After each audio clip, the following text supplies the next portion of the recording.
Olá para você de casa, no Lente Aberta de hoje vamos falar sobre a campanha Todos contra a Pedofilia.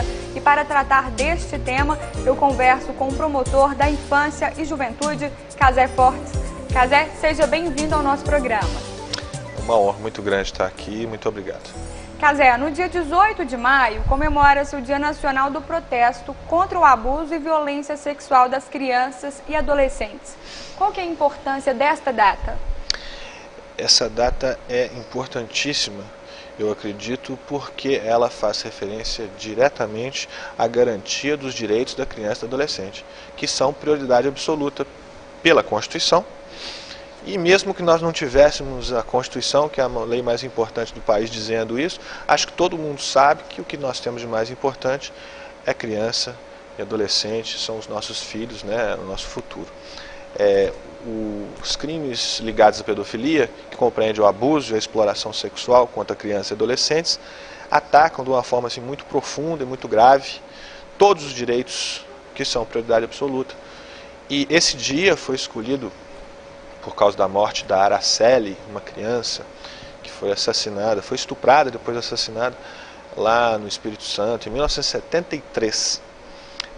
O dia que ela foi encontrada, 18 de maio, ficou marcado como o dia para a gente lembrar dessas vítimas inocentes desse crime tão covarde. É um dia realmente de luto e de luta. Exatamente, de luto e de luta. Bom isso. Cazé, conta pra gente os índices desse tipo de crime aqui, no Brasil, na região. O que a gente tem visto, especialmente de 2008 para cá, quando eu acompanho com mais constância, por causa da CPI da pedofilia, é que as notificações desse tipo de crime vêm crescendo muito. Ou seja, não é que estejam ocorrendo mais crimes, mas os que estão ocorrendo estão sendo notificados, estão sendo informados às autoridades, e isso é bom, isso é importante. A gente vê um crescimento enorme no ano de 2008, que coincide com a CPI da pedofilia. A partir daí houve só aumento em 2009, 2010, 2011 e nesse ano também de 2012. Mas principalmente quando há um aumento das notificações, há um aumento do atendimento da vítima, há também um aumento da repressão, ou seja, do processo e da punição aos criminosos. Então acho que é realmente importante que as pessoas falem realmente o que está acontecendo. Promotor, onde acontecem os principais abusos? A violência intrafamiliar, ainda existe um índice alto? Como que está esse cenário atualmente? Eu acho que enquanto existe uma criança sendo agredida, o índice é alto. E em se tratando de abuso sexual e mais amplo um pouco de violência contra a criança, os índices são evidentemente inaceitáveis, há muito tempo que são. No passado a gente nem tinha noção disso. Acontecia e não chegava sequer a haver uma notificação. Hoje as pessoas, graças a Deus, já se conscientizaram do absurdo que é a agressão a uma criança, mais ainda a agressão sexual, e todo dia nós temos essas notificações. Isso é importante.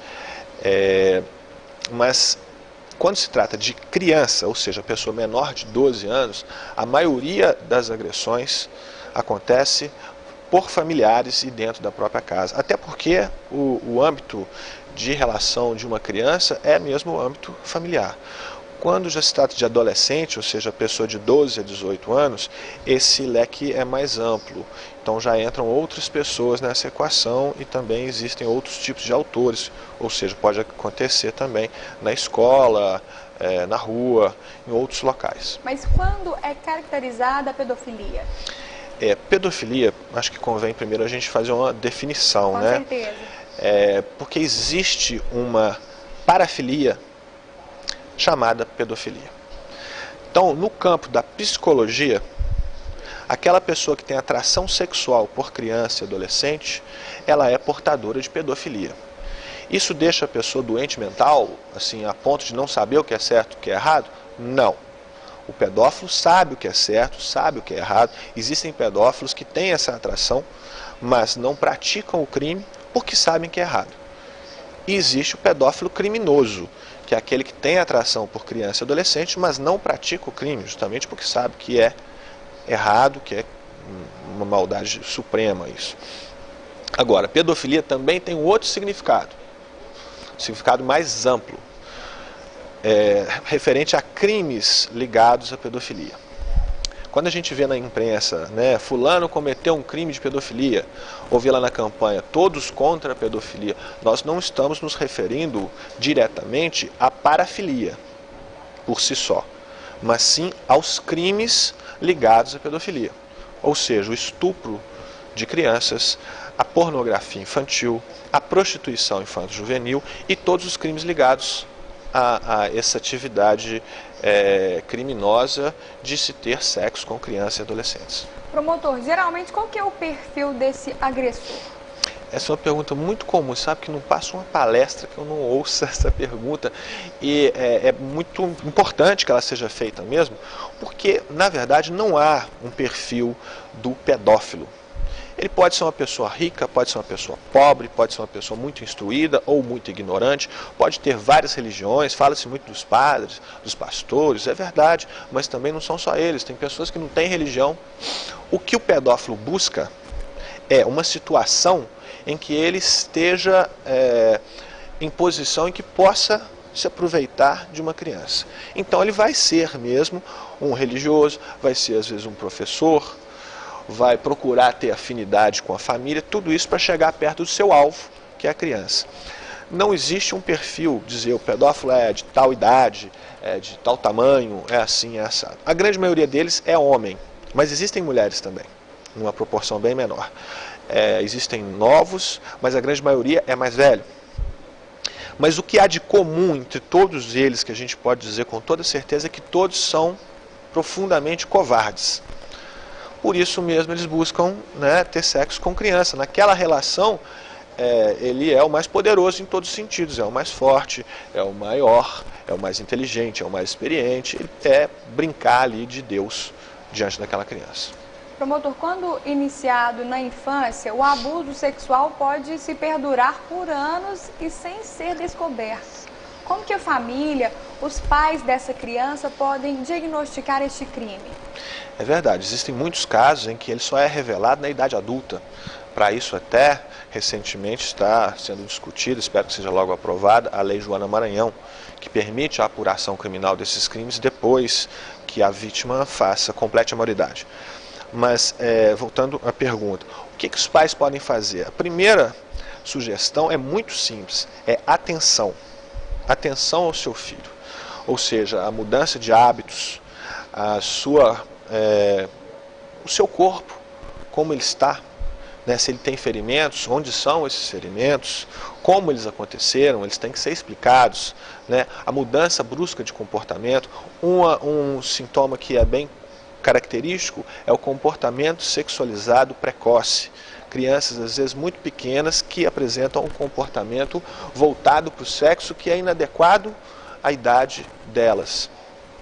Todos esses sintomas e outros também, né, às vezes a criança inexplicavelmente se recusa a ir a determinado local que antes ela ia com facilidade e não explica.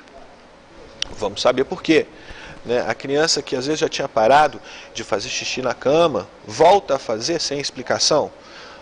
O conjunto desses sintomas revela a necessidade de que aquela criança seja submetida a um exame mais apurado. Ou seja, o que o pai e a mãe devem fazer? Em primeiro lugar, atenção. É interessante saber qual que é o próximo passo depois desse diagnóstico. Exatamente. Procurar um psicólogo, relatar o que está acontecendo, né? Procurar conversar com seu filho, mas num ambiente de calma, de tranquilidade, sem pressão. A gente não consegue arrancar de uma criança um relato desse. Criança é muito se difícil. Sente coagida, não é, promotor? Facilmente. E ela não fala. Não fala e tem um monte de motivo para não falar. Por exemplo, ela não fala porque ela tem medo, porque foi ameaçada, porque o pedófilo criminoso, via de regra, ameaça. Ela não fala porque ela tem vergonha. Ela não fala porque às vezes aquela pessoa é uma pessoa próxima, que ela gosta e ela se sente uma coisa contraditória naquela situação. Ela não fala porque às vezes ela não entende o que está acontecendo. ela não fala porque às vezes ela não pode sequer falar ainda, porque existe abuso com crianças que não falam, bebês, até menos de 1 ano, 2 anos, 3 anos. E, como eu já te disse também, às vezes ela não sabe o que está acontecendo. Eu já ouvi, e não foi só uma vez, com muita tristeza, uma criança que sofria abuso dentro de casa, do padrasto, que a obrigava a fazer sexo oral, ela dizer na audiência, dizer para mim com tranquilidade, que perguntar, isso não é normal? Todo pai não faz isso com a filha, não? Coitada, olha. Isso aí é de cortar o coração da gente, sabe? Com certeza. Você tem que explicar para uma criança que aquilo é uma coisa normal.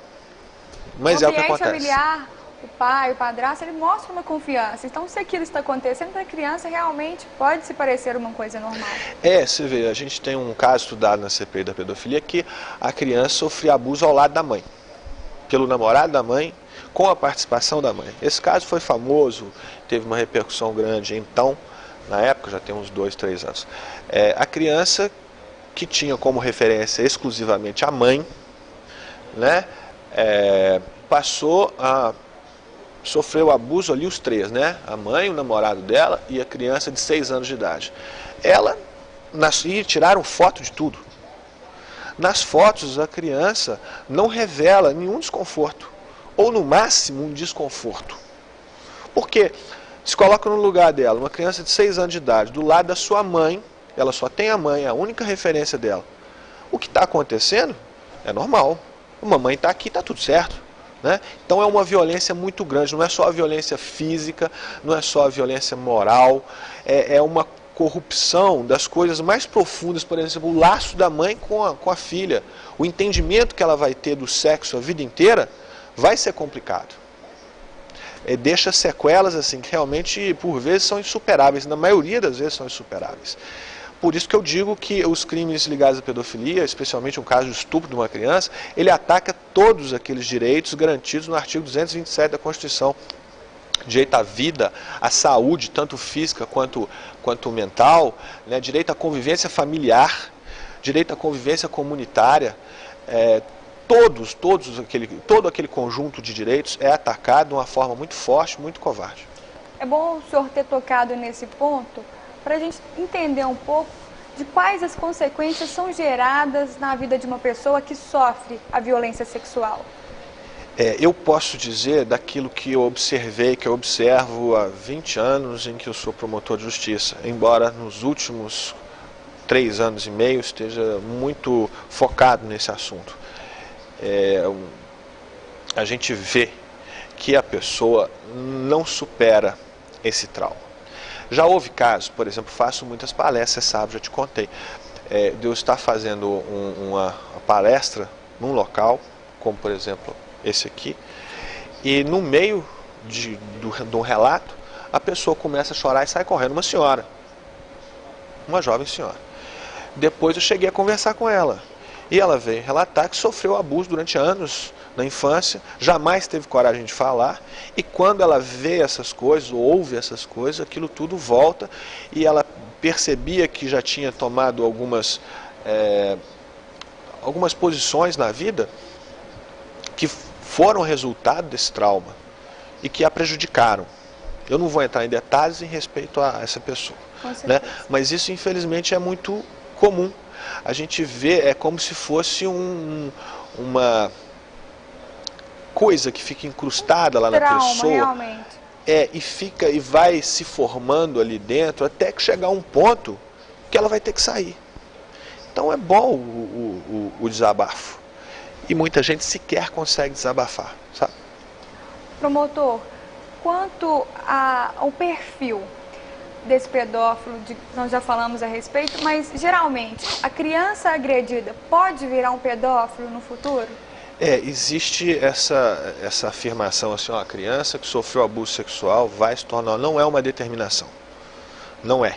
Eu sei também de casos que a pessoa sofreu o abuso e depois conseguiu superar e passou a ter uma vida normal.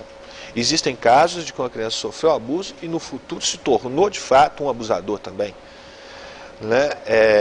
Depende de várias coisas. É óbvio que esse fator é muito importante e pode ser determinante para certas pessoas, mas não é uma coisa assim definitiva. Ó, fulano sofreu abuso, então pode crer que no futuro... Não, não é. Não é, não.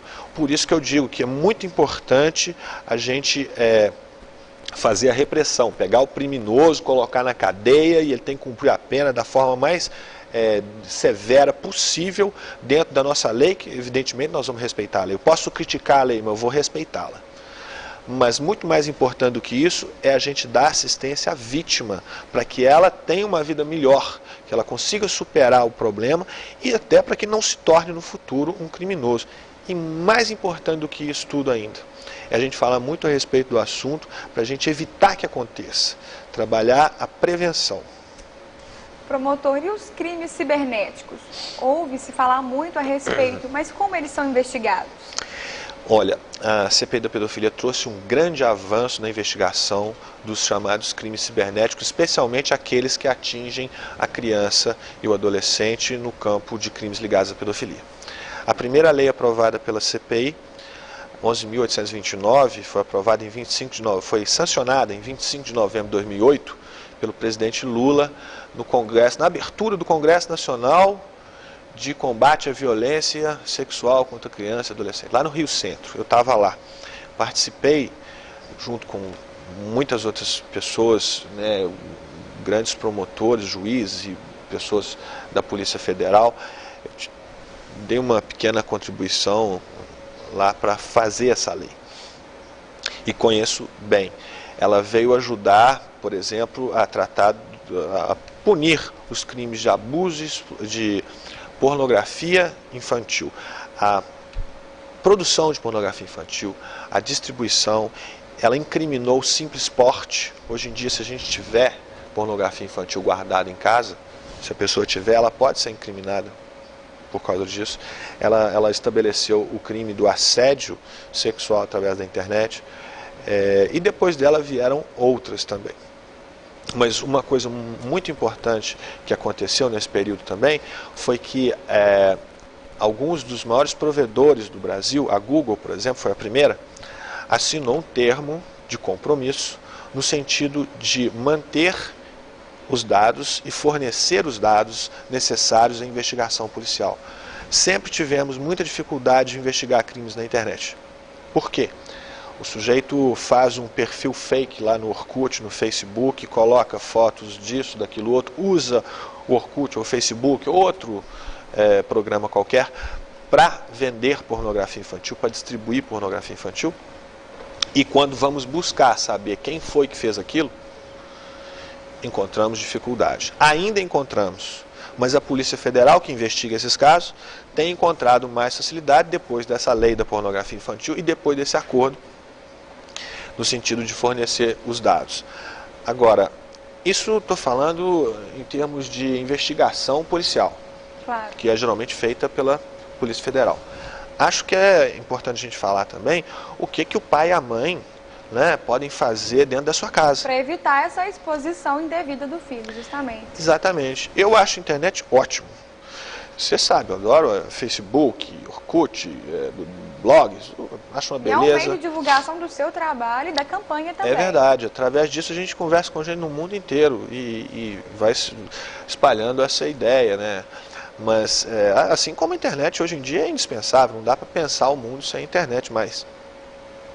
Mas, da mesma forma que é uma coisa muito boa, pode ser muito ruim, né? Ela dá oportunidade a qualquer tipo de manifestação, qualquer tipo de assédio. Então, os pais têm que estar muito atentos como que seus filhos usam a internet, principalmente as crianças menores de 12 anos de idade. Que é uma sugestão muito simples.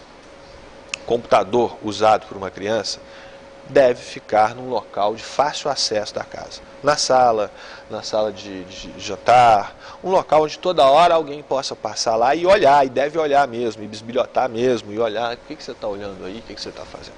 Isso é importante, porque as crianças são, obviamente, não há nenhum demérito nisso, ingênuas.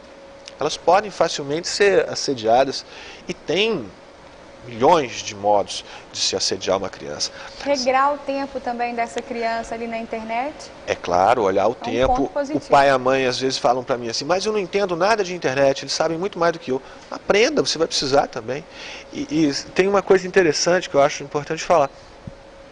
Às vezes você deixa uma criança brincando ali com o computador, entrando na internet, sozinha, lá no seu quarto. Você pensa, ela está tranquila, está segura, está dentro do quarto. Não é verdade. Não é verdade. Existe o assédio através da internet. Esse assédio há anos já foi estudado detalhadamente, até por uma universidade inglesa, que estabeleceu as fases em que o pedófilo criminoso, nas quais o pedófilo criminoso passa para chegar a praticar um abuso com o uso da internet. Geralmente existe, isso é fácil de verificar, um assédio muito grosseiro na internet, rápido. Se você entrar lá e dependendo do chat que você for entrar, você vai ser rapidamente receber uma cantada grosseira, uma coisa assim. Esses não são os mais perigosos, embora sejam grosseiros. Os mais perigosos, às vezes, são aqueles que criam uma relação mais profunda, começam falando muito bem, começam dando conselhos bons, vão criando ao longo de 1 mês, 2 meses, 3 meses, uma espécie de relação virtual ali, mais tranquila, amigável, criando a confiança, como se fosse um pescador dando linha, até chegar no ponto em que eles mostram sua garra. Né? Pode ser principalmente de 2 formas. Uma, mais óbvia, marcar um encontro com uma criança. Já aconteceu muitas vezes. Aqui na nossa cidade até. Outra, o abuso que pode ocorrer dentro do próprio quarto, dentro da própria casa. A criança ou adolescente é estimulada a usar sua webcam. Né? E lá do outro lado o sujeito fala o seguinte, se exibe, se mostra, aí eu quero ver, tira a camisa, tira a roupa. E chegam a convencer, e não são poucas as crianças e adolescentes que já caíram nesse truque. Lamentável. Do lado de lá ele grava tudo. E usa essas fotos às vezes para vender, às vezes simplesmente para distribuir, às vezes para humilhar a pessoa. Né? Isso, infelizmente, é muito comum. Acontece todo dia. Promotor, a camisa com a frase "Todos contra a pedofilia" já virou uma marca registrada dessa campanha e muitos artistas e autoridades realmente investem essa camisa aí, literalmente. Qual que é a importância desse apoio? Eu acho muito legal, porque essas pessoas emprestam ao assunto, à campanha, a sua credibilidade, a atenção que é dispensada a eles, um pouco dela é dispensada à campanha também. Então, isso chama a atenção das pessoas para discutirem o assunto. E eu costumo dizer que vestir uma camisa dessa não é simplesmente colocar ali uma frase de efeito e que está bacana e tal, não é só isso. Quem está usando essa camisa, ou botando um adesivo, ou falando a respeito do assunto, está efetivando a proteção. Sabe por quê?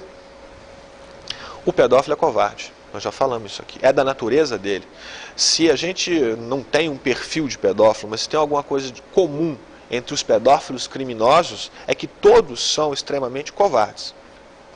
Se ele está num local, e lá naquele local tem uma pessoa que se manifesta como sendo aquela pessoa que sabe que isso existe, que está de olho, que não vai permitir que uma criança sofra uma violência no seu âmbito de atuação ali, ele vai pensar 2 vezes antes de agir na presença ou na área de atuação daquela pessoa. Ou seja, você veste a camisa, você fala do assunto, você troca uma ideia, você levanta a questão. Por perto, se tiver alguma pessoa com essa intenção, ela certamente vai procurar um lugar onde seja mais fácil.